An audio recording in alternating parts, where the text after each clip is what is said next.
And there I was the girl from Suits. This one's wife. It's their flop era. Awa Madawi writes in The Guardian, "When life gives you lemons, make luxury lemon marmalade and sell it to your celebrity friends." That's what this one's wife seems to be doing anyway.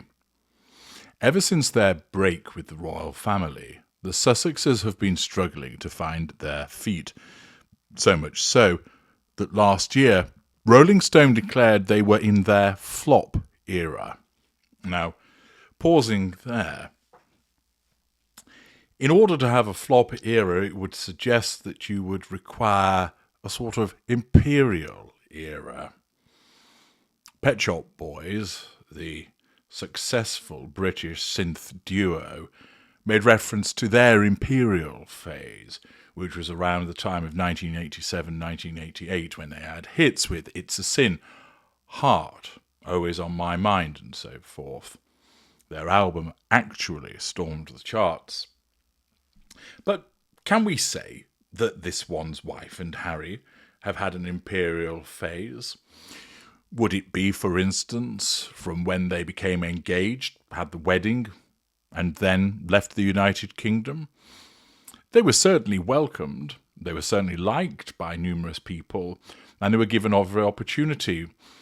But was it an imperial phase already? People could see the problems with this one's wife. Might it be said the imperial phase was when they escaped the royal family, fleeing to Canada and then the United States, securing the deals with Spotify and Netflix? You might suggest that that was a period when they were enjoying some success, at least in the United States. But again, they were facing repeated criticism. There were doubts as to the existence of Archie. There were the criticisms that arose when she went on the walk with Archie, and many suggested that that was a doll. So again, have they really had an imperial phase? Could it be said that the whole of their involvement has been a flop era? Perhaps you'll expand on that, sharing your thoughts in the comments section. Back to what The Guardian has to state. Still, despite setbacks, the pair are steadfastly trying to build their brands. This one's wife in particular has been busy with her new lifestyle company, American Riviera Orchard. Well, I don't know what this journalist's version of busy is, but by putting up a shitty Instagram post, creating a completely oblique video, doling out some jars of jam, and then organising some dog biscuits hardly seems to be like the hive of industry that would equate to being busy. While this one's wife has her hands full with homemade jam, her husband seems to have found himself in something of a sticky situation. The Duke of Sussex is now facing a backlash after being nominated for the Pat Tillman Award for Service at the 2024 ESPYs, a sports-themed award show hosted by the cable network ESPN. The award is named after a former American footballer who turned down a $3.6 million contract in order to join the US Army after 9/11, and then was killed by friendly fire. It's given to a person with a strong connection to sports who has served others in a way that echoes the legacy of Tillman. Last year, the award went to the training staff of the NFL team, the Buffalo Bills, after they saved the life of Damar Hamlin, a player who suffered a cardiac episode on the field. This year, it is due to go to Prince Harry for his work on the Invictus Games, a sports competition for wounded soldiers he is credited for founding in 2014. The Duke of Sussex is passionate about the Invictus Games.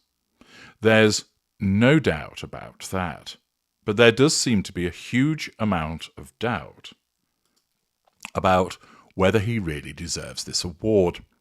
Tillman's mother, Mary, certainly does not think so.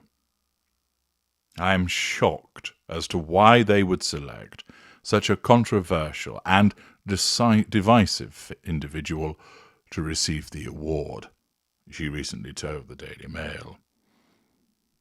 There are individuals doing tremendous things to assist veterans. These individuals do not have the money, resources, connections, or privilege that Prince Harry has.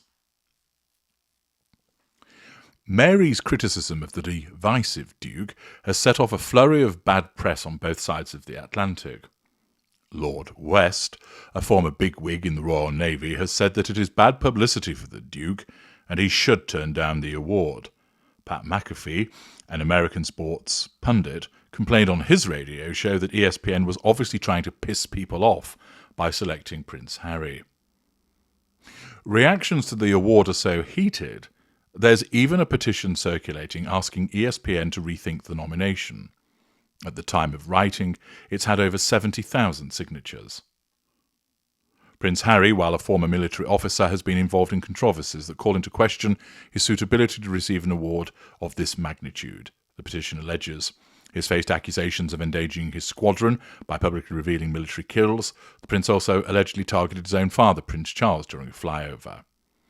That last bit is a reference to a section of Prince Harry's memoir, where he claims he sent a fighter jet to conduct a mock attack on his dad's car as a joke. As you do. Harry has no end of haters in the United Kingdom. Almost anything he does is bound to be criticised by sections of the British press. Pausing there, labelling once again these individuals as haters is a disservice. It's considered criticism based upon the evidence and the way that he behaves. It's also called expressing an opinion, something which has not yet, despite the attempts of certain people, to have that thing outlawed. But the fact his award nomination is getting so much backlash from Americans speaks volumes about how badly his brand is faring in his new home. The novelty of the newly fleds, it seems, has worn off. America is growing tired of the Sussexes. And while Harry and this one's wife are used to bad press by now, sources told The Telegraph that the fact that this bout of criticism relates to Harry's military record, of which he is very proud, is a particularly bitter pill to swallow, which is something I raised in a video yesterday in relation to whether that might actually cause him to wake up. It remains to be seen whether that is the case. Still, Ahmad Awi writes, rumour has it this one's wife might be releasing a rosé wine soon. Perhaps Harry can wash it down with that. It's quite clear that the Sussexes have a sustained flop era, and that no matter what they try to do, they are not getting out of it. This is because they have made themselves wholly unpopular as a consequence of their conduct and behaviours. And the attempt to make themselves look good by virtue of the acquisition of the Pat Tillman Award has backfired badly. That people are rightly outraged that an individual showing such honour and humility as Pat Tillman is actually having his honour desecrated by the association with someone as controversial as Prince Harry. It remains to be seen whether he will still accept this award, and of course whether this one's wife will turn up. Time is getting closer for seeing that.